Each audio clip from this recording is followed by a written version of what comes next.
Unsure of your dream? Study abroad destination? Clear your doubts. Videsh Consult. Call 9676502888. Hi guys, welcome to I dream. నేను మీ చాణక్య. ఈరోజు మీ అందరి కోసం తీసుకొని వచ్చిన topic మాత్రం చాలా డిఫరెంట్గా ఉండబోతుంది. అదేంటంటే ఒకానొక టైంలో పెళ్ళి అనేటప్పటికీ 25, 23 ఆ టైంలో చేసేసుకుంటున్నారు, అయిపోయింది. ఇంకొంచెం లేట్గా వచ్చి 27, 28కి వచ్చింది. ఇప్పుడైతే 30 అయినా కానీ పెళ్ళ ఏముందిలే చేసుకుంటాంలే అనే ధోరణి అబ్బాయిల్లో అమ్మాయిల్లో మెయిన్గా వీళ్ళిద్దరిలో కూడా వచ్చేసింది. అండ్ జనరేషన్ మార్పు అని కొంతమంది అంటున్నారు. కానీ బయట ఉన్న అమ్మాయిలు అబ్బాయిలు వాళ్ళ చేసే చేష్టలు కానీ అండ్ వాళ్ళు ఉన్న జనరేషన్కి తగ్గట్టు వాళ్ళు వెళ్ళే ఫ్రెండ్షిప్స్ కానీ అన్నీ చూస్తూ ఉంటే ఒకరినొకరు ఆ రిలేషన్షిప్లోకి వెళ్ళాలన్నా భయపడుతున్నారు.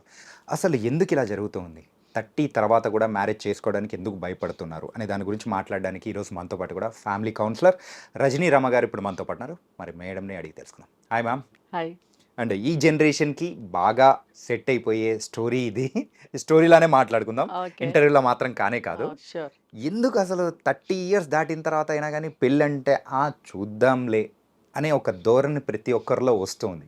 పెళ్ళంటే మెయిన్గా అబ్బాయిలైనా అమ్మాయిలా పెళ్ళ నాకు భయం వేస్తుంది, సింగిల్గా ఉండిపోతాము, అట్సే బెటర్ అనే వాళ్ళు కూడా ఎక్కువైపోతున్నారు. ఎందుకు అలాగా అంటే ఒక్క యాంగిల్లో నుంచే చూస్తే మాత్రం చెప్పాల్సిన జవాబు ఏంటంటే అవగాహన రాహిత్యం. అవగాహన అనేది లేక, అవగాహన కల్పించుకోలేక, అవగాహన కల్పించుకోనే ఇష్టము లేకపోతే తీరిక లేక. ఇంకో యాంగిల్లో చెప్పాలంటే అన్నీ గడిచిపోతున్నాయిగా పెళ్ళెందుకులే. యా, అవునా కాదా? నేను అన్నానని కాదు, ఇప్పుడు అలా నడుస్తుంది కదా బయట. ఇప్పుడు జాబ్ చేసుకుంటున్నారు, అందరూ సంపాదించుకుంటున్నారు, బోల్డ్ డబ్బులు వస్తున్నాయి, కావాల్సిన తిండి, కావాల్సిన డ్రెస్సులు, కావాల్సిన సినిమాలు, ఇంకా వీలైతే పబ్బులు, ఇంకా టూర్లు, ట్రిప్లు, పిక్నిక్లు, ఎన్నో ఎన్నో ఎన్నో. ఇంకా చెప్పాలంటే బాయ్ ఫ్రెండ్స్, గర్ల్ ఫ్రెండ్స్, మరి అన్నీ జరిగిపోతున్నాయి కదా. ఇంకా పెళ్ళి దేనికి? హాయిగా ఉందిగా ఈ లైఫ్. ఎస్, బాగుంటుంది కొంత వయసు వరకు, తర్వాత బాగోదు.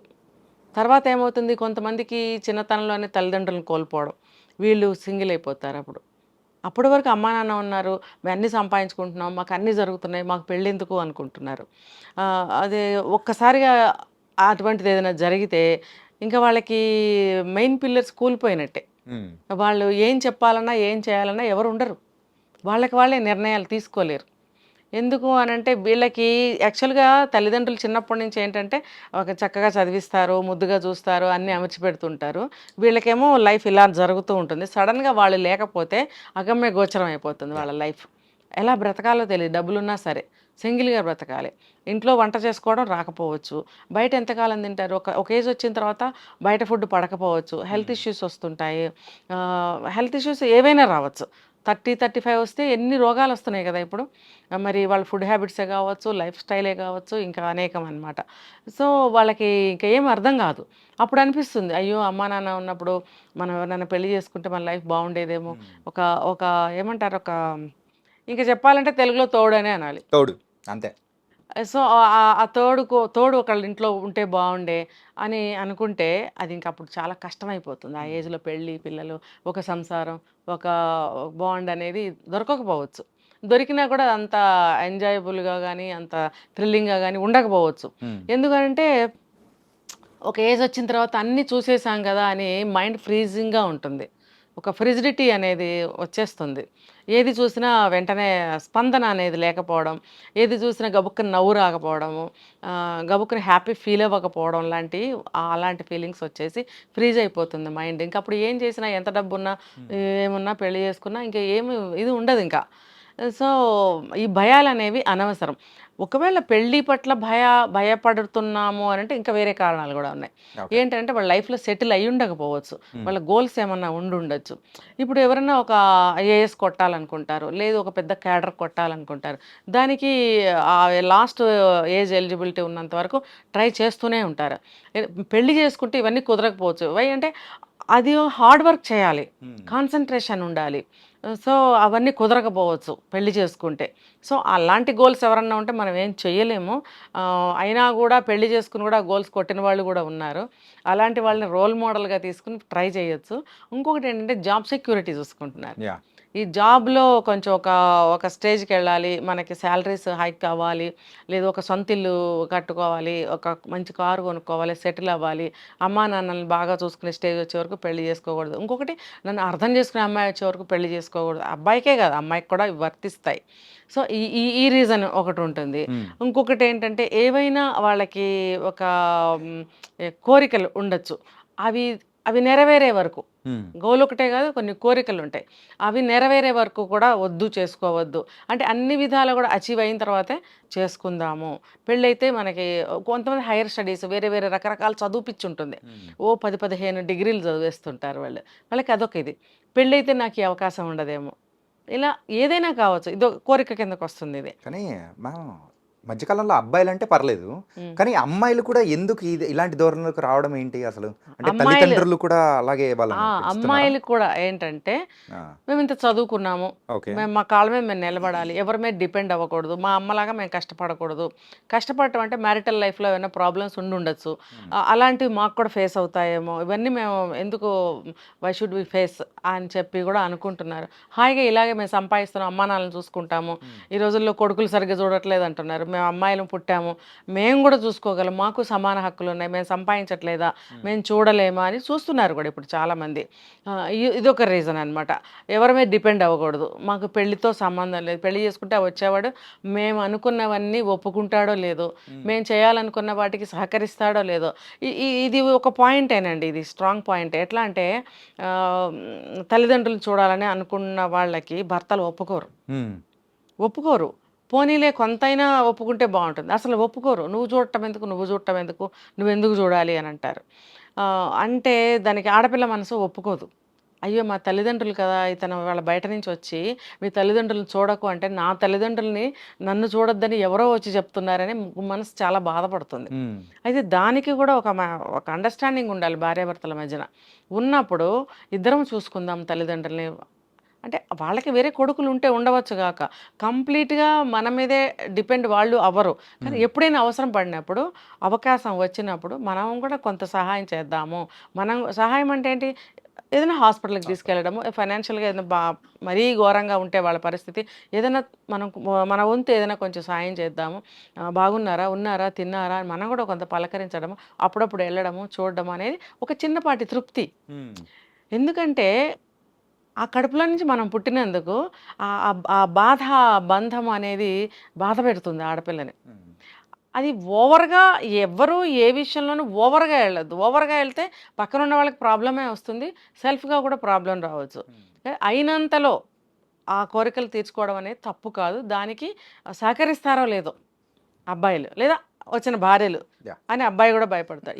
ఈ భయాలతోటి ఇప్పుడు ఎక్కువగా చెప్తుంది, బాబాయ్ వద్దు, ఆ అమ్మాయి వచ్చి మా అమ్మ మా నాన్న చూడొద్దు, మేమే Yeah. చూసుకుంటాం మా అమ్మ మా నాన్నని. వాళ్ళు వచ్చి చూడక తల్లిదండ్రులు బాధపడి, మేము వెళ్ళి భార్యల్ని బతిమలాడుకుని ఇలా ఉండకూడదు, అలా ఉండాలని చెప్పడం, ఇదంతా మాకెందుకు. అంటే ఓపిక అనేది లేకుండా వెళ్ళిపోతుందంటారా?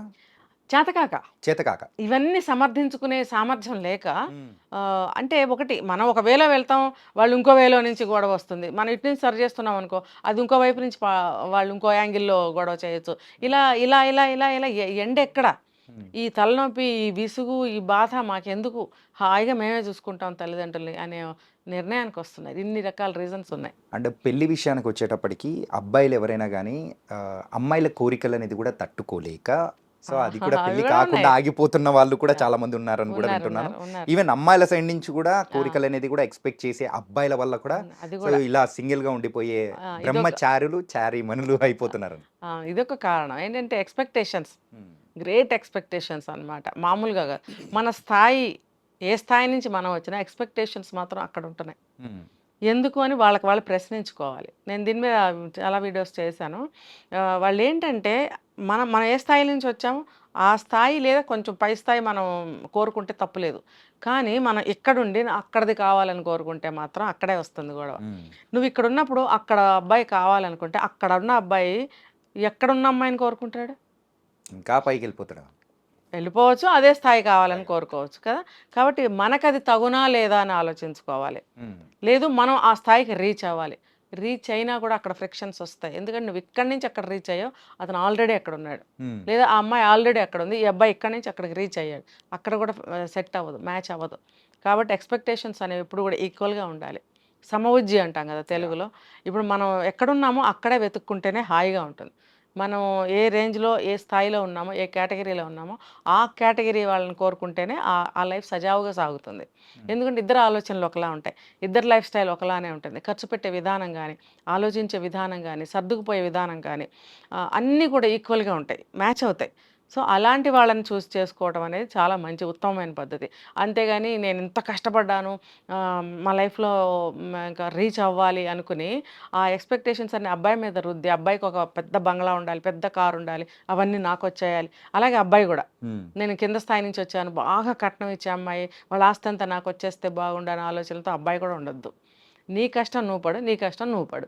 ఇద్దరూ కలిసి బండిని నడిపించుకుంటూ వెళ్ళాలనే మనస్తత్వం ఉన్నట్టయితే హ్యాపీగా ఉంటుంది వాళ్ళ లైఫ్. ఈ ఎక్స్పెక్టేషన్స్ ఓవర్గా ఉండద్దు. యా. అంటే ఇంకొక విషయం పరంగా కూడా చాలామంది కూడా భయపడుతున్నారు మ్యారేజ్ అనేటప్పటికి. అదేంటంటే third person involvement after the marriage. అవును. సో ఇదేంటంటే సో ఎవరో ఒక ఆగంతకుడు, మెయిన్గా చెప్పాలంటే బాగున్నదాన్ని మొత్తం కిలికేసి వెళ్ళిపోతూ ఉంటారు. అవును. తర్వాత చివరికి వీళ్ళిద్దరు మాత్రం విడిపోతూ ఉంటారు. అవును. ఎక్కువ డైవర్స్ కేసులు అనేది కూడా ఇలాగే మనం చూస్తూ ఉన్నాము ప్రజెంట్ జనరేషన్లో. దానికి కూడా పెళ్లి చేసుకోకుండా ఇలాగే ఉంటే ఏమవుతుంది, ఒక బ్యాడ్ మ్యారేజ్ అనేది లైఫ్ కంప్లీట్గా ర్యూన్ అనేది చేసేస్తాం. అవును, సో దానివల్ల కూడా అనుకోవచ్చా? అనుకోవచ్చు. ఏంటంటే ఇప్పుడు తెలుసో తెలియకో పేరెంట్స్ ఇన్వాల్వ్మెంట్ ఉంటూనే ఉంది. ఇప్పుడు ఏంటంటే అదంతా నువ్వు పెళ్ళికి ముందు నేర్పుకో బాబు పాప. నువ్వు పెళ్ళయ్యాక భర్తతో ఎలా ఉండాలి, భార్యతో ఎలా ఉండాలి అనేది మీ భార్యాభర్తలు తెలియజేయాలి. ఇది ఇంకొకటి ఏంటంటే ఇంకొంచెం వెనక్కి వెళ్ళాలి. పేరెంటింగ్ లోకి వెళ్తే మనము మన పిల్లలు జీవితాలు బాగుండాలి, గొడవలు రాకుండా, డిస్టర్బెన్సెస్ రాకుండా, వీడి లైఫ్ సజావుగా సాగాలి అని పేరెంట్స్ అనుకున్నప్పుడు చిన్నతనం నుంచి ముందు వాళ్ళు రోల్ మోడల్స్ అవ్వాలి. వాళ్ళు చేసి చూపించాలి ప్రతి ఒక్కటి కూడా. చిన్నప్పుడు పిల్లలు ఒక వయసుకు వచ్చే వరకు కూడా తల్లిదండ్రులు చాలా హుందాగా, చాలా డిసిప్లిన్గా ఒక అన్ని పద్ధతులు పాటిస్తూ కనిపించాలి. పిల్లల ముందు దగ్గర కూర్చోవడము, మీద చేతులు వేసుకోవడం, హగ్గులు ఇచ్చుకోవడం, ముద్దులు పెట్టుకోవడం లాంటివి అసలు చేయొద్దు. అలాగే డిసిప్లిన్ ఏదైనా చూసుకోండి. డీప్గా ఈచ్ ఎవ్రీ పాయింట్ ఒక టాపిక్ కింద మనం పేరెంటింగ్ దాంట్లో చేయొచ్చు. ఇది ఊరికే నేను బ్రీఫ్గా చెప్తున్నా. సరే, ఆ వయసు వచ్చిన తర్వాత ఏం చేయాలి, భార్యాభర్తలు ఎలా ఉండాలో మనం చూపించాలి వాళ్ళకి. ఏమో ఇది తినబోయ్, నీకు ఒంట్లో బాగాలేదా, తలనొప్పి తగ్గిందా, అలసిపోయి కాసేపు కూర్చో, నేనేమన్నా చేయగలనా, తర్వాత నవ్వుతూ మాట్లాడుకోవడం, గొడవలు పడకపోవడం, ఇలాంటివన్నీ మనం చేసి చూపిస్తూ ఉండాలి పిల్లలకి. ఆ వయసులో పిల్లలు చూస్తుండగా మనం పక్కన కూర్చోవచ్చు, భార్య మీద చెయ్యి వేయచ్చు, భుజం మీద చెయ్యి వేయచ్చు, ఇష్టమైతే ఆ సిచ్యువేషన్ బట్టి నుదుటి మీద ఒక ముద్దు పెట్టుకోవచ్చు. ఇదంతా పిల్లలకి రేపొద్దున భర్తలతో కానీ భార్యలతో కానీ ఎలా ఉండాలి అనేది నేర్చుకుంటారు. ఎందుకంటే ఒక 18-20 ఏళ్ళు వచ్చినప్పుడు నెక్స్ట్ లెవెల్ వాళ్ళకి చదువుకుని ఉద్యోగంలో సెటిల్ అయ్యాక పెళ్ళే కదా. సో ఆ ఏజ్లో వాళ్ళకి ఇవి ఇవి కనుక వాళ్ళు చూస్తే మేము కూడా అలాగే ఉండాలనే ఆలోచనలు ఖచ్చితంగా వస్తాయి. ఎప్పుడు చేయకూడదు, ఎప్పుడు చేయాలి అనేది పేరెంట్స్ తెలుసుకోవాలి. ఇలా కనుక ఉన్నట్టయితే వాళ్ళ జీవితాలు బాగుంటాయి. అంతేగాని కొంతమంది పేరెంట్స్ ఇవి నేర్పకుండా వచ్చిన దాన్ని ఎలాగ లొంగ తీసి పెట్టాలి, మొగుడిని ఎలా కొంగుని కట్టుకోవాలి, మొగుడిని కాలు కింద ఎలా పెట్టాలి, లేకపోతే ఎలా ఏడిపించాలి ఒకళ్ళనొకళ్ళు, ఇవి ఎక్కిస్తూ ఉంటారు తల్లిదండ్రులు. నువ్వు మగాడివి, నీకేంటి, నువ్వు లొంగి ఉండకు, నువ్వు మగాడివి, నువ్వు పై చేయిగా ఉండాలి, నువ్వు మగాడివి, అవసరమైతే 2 పీకాలి, ఇవన్నీ చెప్తుంటారు. అమ్మాయికైతే నీకేం తక్కువ, నువ్వు కూడా సమానంగా సంపాదిస్తున్నావు కదా, నువ్వు ఎందుకు అణిగి మణిగి ఉండాలి, ఏమాత్రం తేడా వచ్చినా సరే నువ్వు నీ దర్జాగా నీ బతుకు నువ్వు బతకగలవు, నువ్వు ఇండిపెండెంట్గా ఉండగలవు, నువ్వు వచ్చేసాయి అని చెప్తూ ఉంటారు. ఈ రెండు తప్పే. ఈ రెండు చెప్పకూడదు వాళ్ళకి. ఏం చెప్పాలో పెళ్ళికి ముందు ఏం నేర్పాలో నేను చెప్పినట్టుగా అలాంటివి మంచివి నేర్పాలి. ఎలా మ్యారిటల్ లైఫ్లో ఇలాంటి కష్టాలు వస్తాయి, ఇలాంటి కష్టాలు వచ్చినప్పుడు ఇలా ఉండాలి, డబ్బు లేని పరిస్థితులు వచ్చినప్పుడు ఎలా సర్దుకుపోవాలి, ఏదైనా అభిప్రాయ భేదాలు వచ్చినప్పుడు ఎలా దాన్ని మనము పాజిటివ్గా తీసుకోవాలి, తను ఎందుకు అనుంటాడు ఆ మాట, నేను ఎందుకు ఇట్లా నెగిటివ్గా తీసుకుంటున్నాను, అప్పుడే కదా అభిప్రాయ భేదాలు వస్తాయి. తను ఏ యాంగిల్లో అన్నాడు, ఏ ఉద్దేశంతో అన్నాడు, కాసేపు కూల్గా ఆలోచించుకో. అబ్బాయి అయినా అమ్మాయి అయినా ఇద్దరు ఎవరైనా సరే ఆ అభిప్రాయ భేదాలని ఎలా మనం క్రాస్ చేసి ఇవతలకి రావాలి. అందులోనే మునిగిపోతే ఏమవుతుందంటే అనుమానాలు పెరిగిపోతాయి, గొడవలు వచ్చేస్తాయి, తన్నులాటలు వచ్చేస్తాయి. కాబట్టి ఇవన్నీ జరగకుండా నేర్పవలసిన విషయాలు నేను చెప్తున్నా. ఇలాంటివి నేర్పాలి పెళ్ళికి ముందు. నేర్పినప్పుడు ఒకళ్ళ అభిప్రాయాలు, ఒకళ్ళ ఇష్టాలు ఒకళ్ళు తెలుసుకోవాలి. అప్పుడు వాళ్ళ ఇష్టాలని గౌరవించడం కూడా నేర్చుకోవాలి. ఇప్పుడు నువ్వు అతనికి ఫలానాది ఇష్టం అని చెప్పి నువ్వు చేసి పెట్టావనుకో, నీకు ఇష్టమైన వస్తువు ఏదో అతను బయట నుంచి తెచ్చివ్వడానికి సిద్ధపడతాడు, అలవాటు పడతాడు, ఇష్టపడతాడు. నువ్వు ఏమీ చేయకుండా అతను చేయాలని, అతనేమీ చేయకుండా ఈ అమ్మాయి చేయాలని అనుకుంటే మాత్రం ఫ్రిక్షన్ మాత్రం తప్పదు. అప్పుడు గొడవలు తప్పవు. అలాంటప్పుడు అర్జెంటుగా పెద్దవాళ్ళు ఎవరైనా సరే మధ్యలో వచ్చేసి ఇగో ఇలాంటి మాటలు చెప్తారు. నీకెందుకురా, నువ్వు మగాడివి, నీకెందుకు, నువ్వు వచ్చేయి అని అమ్మాయికి చెప్పడం వల్ల ఏమో, ఎవరి పిల్లని వాళ్ళు తీసుకుపోతారు. తర్వాత ఏం చేస్తారు? కోర్టులో కేసు వేస్తారు, విడిపోతారు. విడిపోయిన తర్వాత కూడా మళ్ళీ నాకు అతనే కావాలి, ఆ అమ్మాయే కావాలని మళ్ళీ ఇష్టపడి ప్రయత్నాలు చేసుకున్న వాళ్ళు కూడా ఉన్నారు చాలామంది. అదేదో ముందే మీరు ఆలోచించుకోవచ్చు కదా. ఒకళ్ళ మాట వినడం, సరే వాళ్ళు చెప్పారు, మీరు ఎందుకు వింటారంటే, అమ్మో మా అమ్మ కదా, మా నాన్న కదా చెప్పారు, వాళ్ళు నా శ్రేయస్ కోరే చెప్తారు, మంచే చెప్తారని గట్టి గుడ్డి నమ్మకం అన్నమాట. అబ్బాయికైనా అంతే.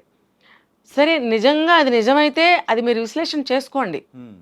అమ్మాయి నిజంగా మిమ్మల్ని అంత టార్చర్ పెట్టేస్తుంటే తల్లిదండ్రులు మంచి చెప్తే వినండి, తప్పులేదు. తర్వాత లాయర్ని అప్రోచ్ అవ్వాల్సింది తప్పదు. అంతేగాని గుడ్డిగా నిర్ణయాలు ఎవరు తీసుకోవద్దు. దానివల్ల ఒక మంచి కాపురం కూలిపోవచ్చుగా, ఒక మంచి ప్రేమ బంధం తెగిపోవచ్చుగా.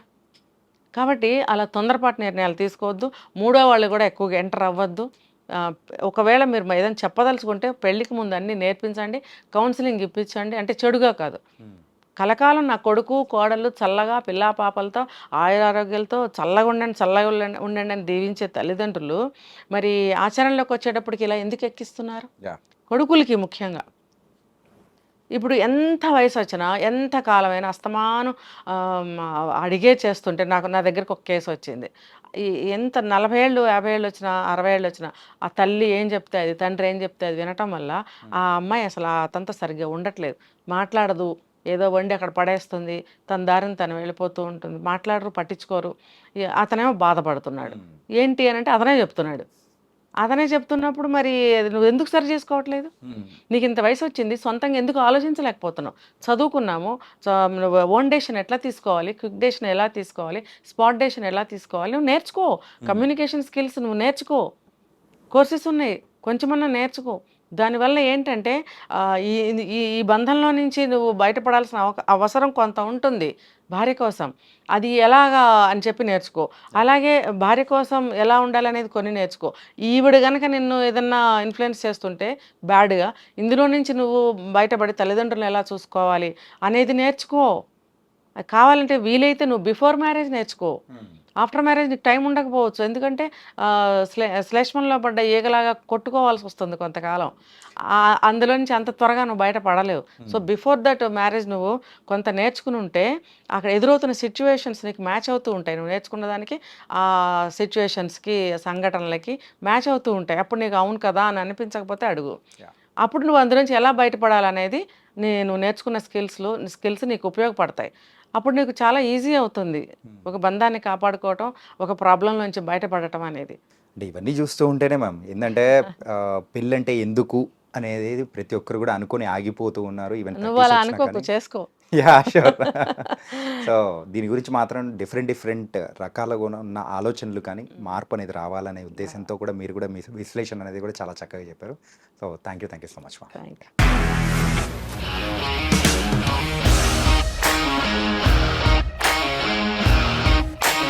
ఇండస్ట్రీలో కమిట్మెంట్ ఇష్యూస్ వస్తే నీకు కూడా వచ్చినట్టు? మార్నింగ్ తీసుకెళ్ళాడంటే కొట్టి పడేస్తాడు.